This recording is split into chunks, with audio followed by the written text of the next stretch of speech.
So you should be making the ruqyah. Okay, so you should be reciting at least once in a day, an hour. You need to take an hour out. People say, brother, I don't have time. Look, imagine if you were suffering with another illness such as cancer or something like this. It takes over your entire life, and people, they put so much money and so much time and so much effort into seeking a cure. Isn't it a shame that we can't even give 1 hour out of 24 to reciting the Book of Allah, to seeking a cure from those methods which are mentioned in the Sunnah? And look, brothers and sisters, even if there is nothing wrong with you, even if there's no problem, you're reciting the Quran. And the Prophet ﷺ, he said, whoever recites 1 letter from the Book of Allah, he will get 10 good deeds. So if you just recite Alif Lam Mim, which is the beginning of Surah Al-Baqarah, Alif Lam Mim, you will get 30 good deeds. 10 good deeds for Alif, 10 good deeds for the Lam, 10 good deeds for the Mim. Imagine you recite the next ayah, ذَلِكَ الْكِتَابُ لَا رَيْبَ فِيهِ هُدًى لِلْمُتَّقِينَ. Imagine how many good deeds you've received just for reading 1 ayah. Imagine if you spend 1 hour a day reciting the Book of Allah, how many good deeds you're going to get, how much barakah you're going to have in your life. So every single day, continue with this recitation, continue with the olive oil. You may run out of olive oil, you may run out of water. In that case, do the recitation afresh. And you can be drinking the water, applying the olive oil, drinking the honey with the black seeds as well. All of this, brothers and sisters, you have to understand. People always ask, if I do this, am I going to get cured? The answer is Allah knows best, we do not know.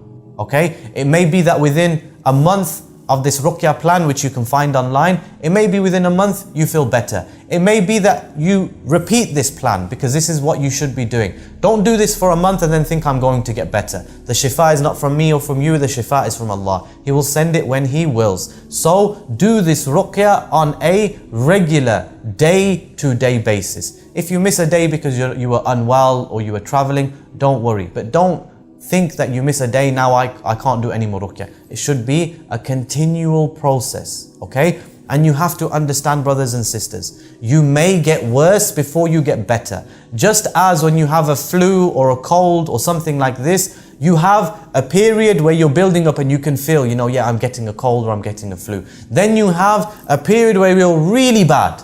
You're really, really bad. You're at your worst stage. But then, alhamdulillah, you improve.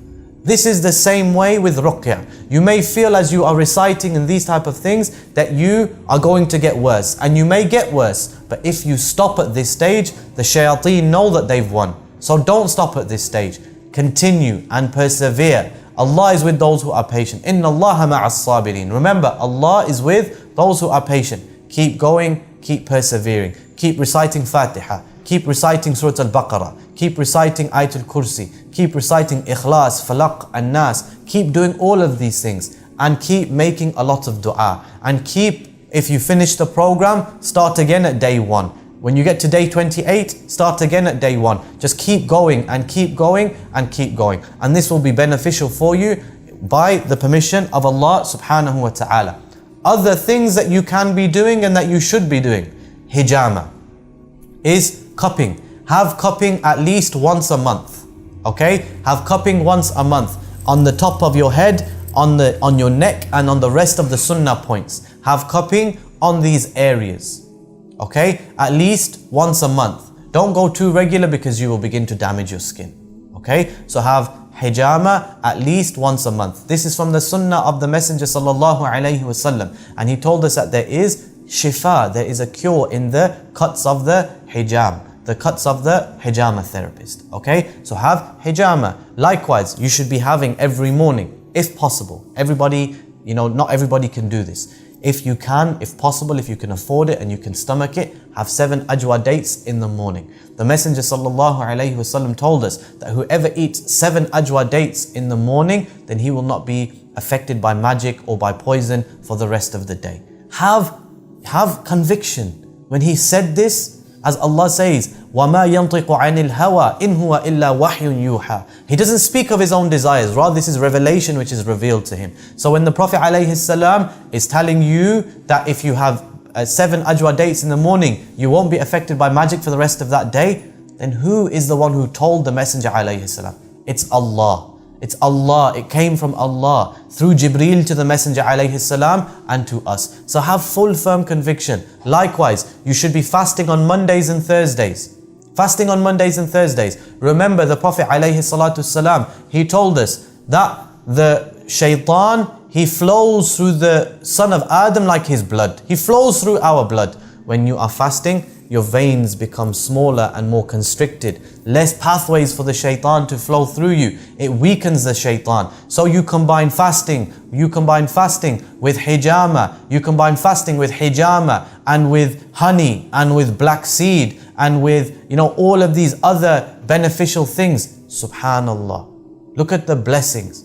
You're going to do all of this. Eventually, you will be cured by Allah subhanahu wa ta'ala. Now the question is, I don't have the ability to recite. What do I do now? My recitation isn't very good. I think that most Muslims, they know Surah Al-Fatiha.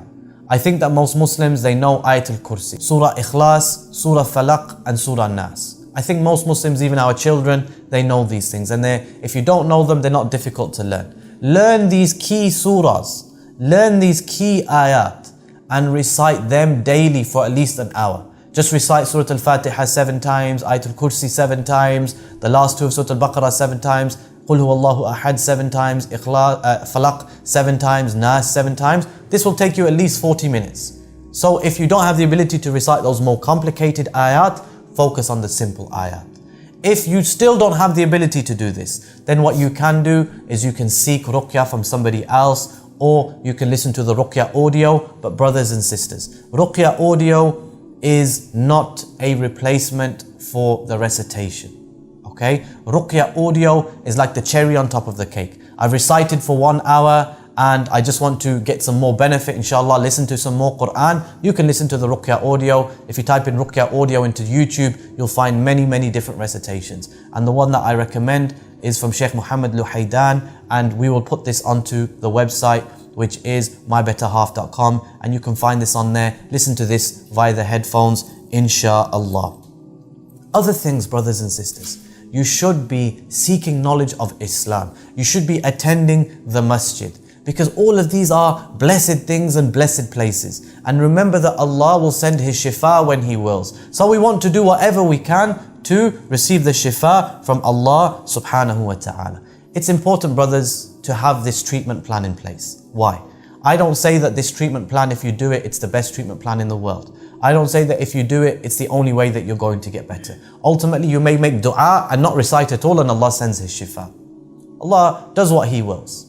Okay? But it's important to have a treatment plan in place, something which is measurable, something which is tangible, in order to keep ourselves disciplined, in order to keep ourselves organized, so that when the shayateen, they come and they are trying to stop us from reciting, other people can help us on our Ruqyah plan, other people can come and recite over us. So this Ruqyah plan, as I mentioned, it's very important, and it will keep you disciplined, inshallah, and may Allah put barakah in this. So this is a very brief way onto how, on how to do Ruqyah, focusing on Ruqyah over yourself. Now what I want to do is flip it around. Suppose you are a husband and you have a wife who is possessed, you have a wife or you have a husband who is possessed or under the influence of magic or evil eye. What should we do in this situation? Let's talk about before the recitation, during the recitation, and after the recitation. Okay, so let's break it into 3 stages. Before the recitation, it's important that you and they are in a state of wudu.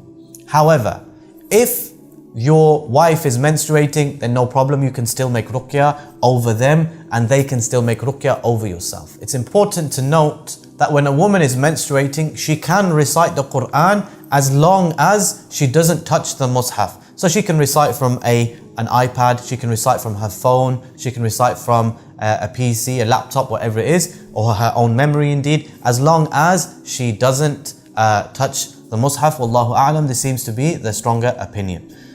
Okay, so now before the session, you're in wudu, they are in wudu, you have done your adhkar, which I've mentioned, and you can buy the book, The Fortress of the Muslim, and it's full of the adhkar. And inshallah, you've done your adhkar and you've recited over yourself, just seeking protection from Allah for your own self. then what you can do, as long as this person, you are mahram for this person, say this is the individual, just place your hand on their head and recite those ayat. The same ayat which I have just mentioned, Surah Al-Fatiha, Ayat Al-Kursi, those ayat of Sihir which I mentioned, Surah number 7, Surah number 10, Surah number 20. These are surahs, you have this printout in front of you or on your iPad, etc. Put your hand on their head, A'udhu billahi minash shaitanir rajim, Bismillahir Rahmanir Rahim, and just start to recite these ayat. Okay? Now, I'm reciting these ayat, and you can also make the adhan into their ear. You can also, recite from the adhkar and recite those adhkar upon them. Now, say for example, during the session, the jinn begins to speak. Should you speak to the jinn? No, you don't focus on speaking to the jinn. You continue and you just recite. Ignore any noises, ignore anything. The key principle, golden principle for you when you're making ruqyah on somebody else, ignore everything and you just recite from the book of Allah. Okay? So you say, today, before the session, you decide, I'm going to recite all of Surah Al-Baqarah. Or today, I'm going to recite for an hour. Set a time and stick to your schedule. I'm going to recite 1 hour and it doesn't matter what happens. I'm just going to keep reciting. I'm going to keep reciting. Okay? If you need to recite from the mushaf, no problem. If you can recite from your memory, this is better because it frees you up in case you need to, control them or anything like this. If you need somebody to control them, if they become very violent and you need somebody to just control them, then that's fine. Do not hit them. Do not speak to the jinn. There's no need to, try and be a detective and find out where the magic is and these things. We should stick to our levels, inshallah. Focus on the book of Allah, focus on the sunnah, and you can recite over the water and blow into the water, put some honey in there, give them the water to drink. No problem, inshallah.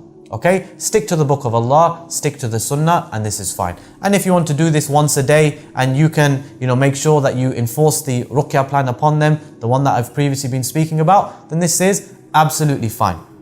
So now suppose you have recited for 1 hour and now you want to bring the session to a close. You want to bring the session to a close. What do I do now? For example, the person is possessed. Just take some water, just sprinkle some water over them, say Bismillah and call them by their name. So Bismillah Abdullah, Abdullah, can you hear me? Are you okay? And eventually they will come around, inshallah, and the person will regain their senses if they passed out or if it wasn't them, the jinn was taking control. Bismillah, Bismillah, Abdullah, can you hear me? Are you okay? How's things? And just spark a normal conversation. And eventually they'll wake up as if they're waking up from a sleep. They may not remember or they may remember. It doesn't really matter. But then that's fine and you can call them back and just make them comfortable, sit them down until they feel they are up to full strength. And that's how you bring the session to a close. So if you're reciting over somebody else, this is how you do it. Recite over them on a day-to-day basis, inshallah. Remember what we said, coming together as families to overcome the magic.